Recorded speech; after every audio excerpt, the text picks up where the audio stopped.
It is 3 in the morning. And your eyes are open. You didn't set an alarm. Nothing woke you. The house is silent. The room is dark. And you are simply awake. Wide awake. In the middle of the night. For no reason you can name. And the first thing you feel is not calm. It is dread. You check the clock. You reach for your phone. You start doing the math on how many hours you have left before morning, and the number is never enough. So, you tell yourself the same word you've heard your whole life. Insomnia. Something is wrong with you. Your sleep is broken. Sit with that word for a moment. Broken. Because for almost the entire history of our species, waking in the dead middle of the night was not a sign that anything was wrong. It wasn't a malfunction. It wasn't a symptom. For your ancestors, it may have been one of the most ordinary and one of the most important hours of the whole night. Which raises a strange question. If waking at 3 in the morning is a disease, why does a body shaped by 300,000 years of survival do it so reliably? So precisely? In the darkest, most defenseless part of the night? Why would evolution build an alarm that goes off when there is absolutely nothing to see? And nowhere to go? The answer is stranger than almost anyone expects. And it starts not with a clock, but with the dark itself. Here is something we rarely think about. Among mammals, sleeping the way you are told to sleep, one long, unbroken block, at the same time every night, is close to abnormal. Most animals do not do this. A mouse, a cat, a wild elephant. They sleep in scattered bursts across the day and the night. Sleep comes in pieces. Interrupted. Opportunistic. The researcher we will come back to, Thomas Ware, put it plainly. Human sleep, he wrote, can be broken into parts just like the sleep of other animals. And there is a reason evolution tends to break sleep apart. Sleep is the most dangerous thing a body does. For hours, you are blind. You are deaf to almost everything. You cannot run. Cannot fight. Cannot even feel the ground shift beneath you. For a soft, slow animal on an open landscape, going unconscious is a gamble with death. So, animals hedge. Herd animals sleep in shifts. Some birds shut down one half of their brain and leave the other half watching. One eye open to the sky. Meerkats stagger who rests and who guards. The logic is old. And simple. If the whole group goes under at once, the whole group can be taken at once. But if waking is spread out, if someone is always surfacing, always half listening, then the group is never fully unguarded. Picture a stretch of open woodland. Long before cities. Before walls. Before doors that lock. A cluster of bodies asleep on the ground under a thin, cold sky. There are things in that darkness that would happily eat a sleeping human. And yet, the group survives the night. Not because they posted a guard, but because they never all went under at the same time. Someone was always stirring. Someone always had their eyes half open at 3 in the morning. Hold on to that image.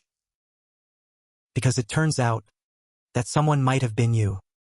For most of the last century, sleep scientists assumed what you assume, that the natural human night is one solid block. 8 hours, lights off, straight through to morning. Then, in the early 1990s, a psychiatrist named Thomas Ware, working at the National Institute of Mental Health, ran an experiment that quietly took that assumption apart. He gathered a group of healthy men and did something the modern world almost never allows. He gave them darkness. Not 8 hours of it. 14. Every night, for a month, they were sealed into long, dark nights, roughly the length of a night in deep winter, back before there was any such thing as a light switch. First, they slept enormously. around 11 hours on the early nights, as if paying off a debt they did not know they carried. But by the fourth week, something else settled in. Their sleep stopped being one block. It split, cleanly, into two. They would sleep for 3 to 5 hours. Then, they would wake. And here is the part that matters. They did not wake in a panic. They did not lie there counting lost hours. Instead, they drifted for 1 to 2 hours in a calm, still, almost meditative state. A state where called quiet wakefulness. And then, without effort, they sank into a second sleep of another 3 to 5 hours until morning. 2 sleeps. A gap in the middle. No alarm. No disorder. No instruction. Just bodies, given real darkness. Remembering an older shape. And when Ware measured their blood during that middle gap, he found something almost tender. The hormone prolactin, usually high only in deep rest, stayed elevated right through the waking hour. The same soft chemistry a body carries while dreaming. Their brains were not alarmed to be awake at that hour. Their brains were built for it. Now, the honest part. Because this channel does not sell you a clean story. Not every group of humans does this. When researchers led by Jerome Siegel at the University of California studied 3 living hunter-gatherer peoples, the Hadza of Tanzania, the San of Namibia, and the Tsimane of Bolivia, and published the results in 2015, they found something different. Those groups sleep in one consolidated block. Short. Around 6.5 hours. But not split in two. So which is true? Both. And that is the real lesson. Human sleep is not one fixed program. It bends. Under the long dark nights of a northern winter, it tends to break into two. Nearer the equator, under shorter nights, it stays whole but stays brief. What almost no traditional human does, anywhere, in any climate, is the exact thing you are told to do. Lie in a single rigid block, in a room kept bright until the moment you close your eyes, and treat any waking as failure. There is one more body of evidence, and it does not come from a lab. It comes from the written record of our own ancestors, the things they left behind in diaries, court testimony, prayer books, and poems. A historian named A. Roger Ekirch, at Virginia Tech, spent more than a decade reading through those old documents. And he kept tripping over a phrase that made no sense to a modern eye. People wrote about their first sleep, as if there were obviously a second one. He followed the thread. And what he found, laid out in his 2005 book, At Day's Close, was a pattern hiding in plain sight across hundreds of years. Before artificial light, people across Europe did not sleep in one block. They went to bed a couple of hours after dark. They slept. Then, around midnight, they woke and stayed awake for an hour or more, before a second sleep carried them to dawn. Ekirch did not find this once. He found it more than 500 times, and later more than 2,000, in a dozen languages, in references reaching all the way back to ancient Greece and Rome. A first sleep and a second sleep. So ordinary that no one bothered to explain it. So ordinary it shows up in Homer. And that gap in the middle of the night was not wasted. And it was not feared. People used it. They rose to tend a fire or a sick child. They prayed. They talked quietly with whoever lay beside them.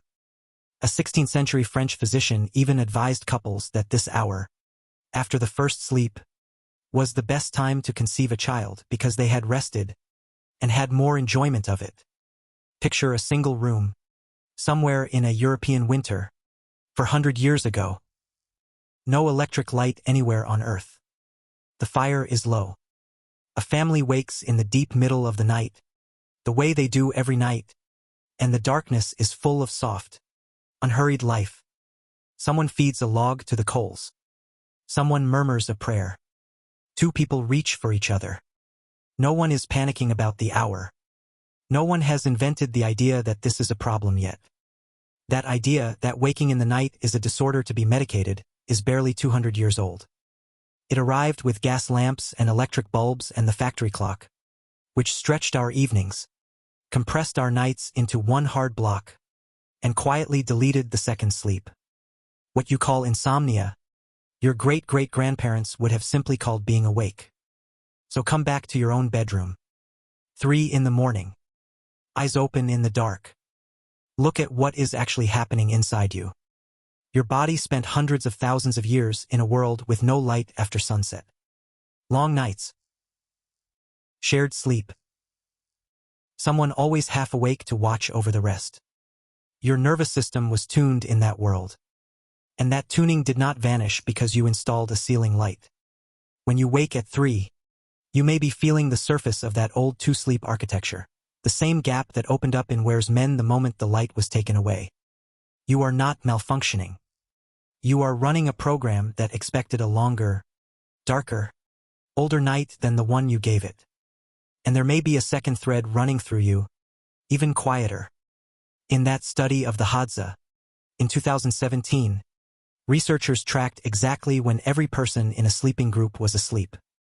Across 20 nights, there was a grand total of only 18 minutes when every single person was unconscious at the same time. 18 minutes, in 20 nights. The rest of the time, someone was always awake. Not on purpose. No one was assigned. It simply fell out of the fact that people are different. Some sleep early, some sleep late, the old wake before dawn. And the result was a group that could never be caught fully asleep. Which means your 3 in the morning waking might not be a flaw in you at all. It might be your slot in a rota your species has been keeping for longer than there have been words for it. For most of human history, if you were the one awake at 3, you were not broken. You were the reason everyone else was safe. That thread runs all the way to right now. The pull that lifts you out of sleep in the dark is not new, and it is not yours alone. It is old. It is inherited. And it was never meant to frighten you. Here is the strange gift buried in all of this. The thing keeping you awake at 3 in the morning is not a defect you developed. It is a piece of your ancestors, still switched on, still running in a world it does not quite recognize. The panic is the modern part. The waking is the ancient part. Your body is doing something it was built to do, in a night that has been stripped of nearly everything it was built for. The darkness, the fire, the other bodies breathing nearby, the simple permission to be awake for an hour and let the mind wander before sleep takes you under again. You were never broken. You were just born into a world that forgot how its own species used to spend the night. Sit with that for a moment.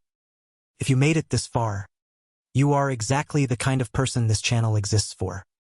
We make videos like this one about ancient human behavior, about what your body still remembers, about the gap between the world you were built for and the one you actually live in.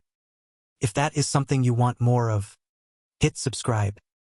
Costs you nothing, and it tells the algorithm this kind of storytelling is worth keeping alive.